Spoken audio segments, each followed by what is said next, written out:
On continue avec nos tableaux et on va voir du coup 4 méthodes liées au tableau, pop, push, shift et unshift. Donc on ouvre notre fichier, notre dossier dans notre terminal, d'accord? Et on va voir tout ça. Donc on va commencer par la méthode pop. Donc là je vais me faire un tableau, d'accord, que je vais appeler fruits et à l'intérieur on va se mettre des fruits, donc pomme, par exemple banane et ici on va mettre orange, d'accord? Donc là j'ai un tableau de fruits, d'accord? Et je peux utiliser la méthode pop qui est utilisée pour supprimer le dernier élément d'un tableau et nous renvoie cet élément supprimé. Elle modifie le tableau d'origine en supprimant l'élément.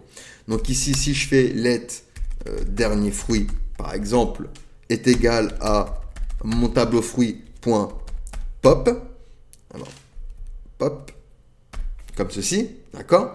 Et que là, je commence à loguer du coup dernier fruit, il va me return du coup orange. Et du coup, mon tableau fruit, lorsque je vais le loguer, il n'aura plus la valeur orange. Il aura juste pomme et banane. D'accord? Donc ça, c'est pop. Donc ici, on peut se mettre un petit commentaire. Hop. Et hop. Ok? Donc ça, c'est pop qui permet donc de supprimer un élément à partir de la fin. Ensuite, on a également hop, la méthode push. Donc ici, pareil, on va se faire un tableau. Alors, hop, const, on va l'appeler alors animaux. On va mettre des animaux, est égal à, et là on va mettre chien et chat. Hop, d'accord? Donc là, j'ai un tableau avec des animaux et push va être utilisé pour ajouter un ou plusieurs éléments à la fin du tableau. Donc elle va nous renvoyer la longueur du tableau. Elle modifie également le tableau d'origine en ajoutant des éléments. Donc par exemple ici, je vais lui dire let nv pour nouvelle longueur. Et je vais lui dire que c'est égal à animaux.push. Et je vais lui push par exemple souris et oiseau. Ok? Donc maintenant, je peux loguer dans ma console nouvelle longueur. Ça va m'afficher du coup 4 dans ma console lorsque je vais exécuter mon script. Vous voyez, j'ai bien 4 qui s'affichent. Et lorsque je vais loguer mon nouveau tableau, je vais avoir, enfin mon tableau, pas mon nouveau tableau, mais mon tableau, je vais avoir du coup mes nouvelles valeurs. Donc chien, chat, souris, oiseau. Donc push, lui, va rajouter un ou plusieurs éléments à partir de la fin du tableau. Donc c'est le contraire de pop. Hein. D'accord? Hop, donc push. Ensuite, on va voir la méthode shift. Donc même histoire, on va se faire un petit exemple. Ici, on va se faire un tableau qu'on va appeler ville. On va mettre des noms de villes. Ici, on va mettre Madrid. On va mettre Paris. D'accord? Et Londres. Hop, nickel. Donc j'ai un tableau de ville, ok? La méthode shift est utilisée du coup pour supprimer le premier élément d'un tableau et nous renvoie cet élément supprimé. Elle modifie le tableau d'origine en supprimant l'élément et en déplaçant tous les éléments suivants vers la gauche pour remplir l'espace vide.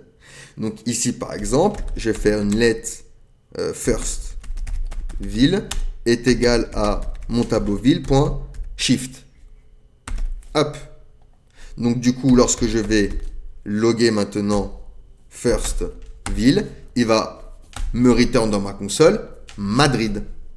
J'ai bien Madrid qui s'affiche ici. Et si je log du coup mon tableau, donc hop, mon tableau du coup ville, je vais avoir mon tableau mais sans Madrid. Du coup, Paris passe à l'index 0 et Londres à l'index 1. Alors qu'il était Paris à l'index 1 et Londres à l'index 2. D'accord? Donc ça, c'est shift. Et on aura, du coup, pour finir, unshift.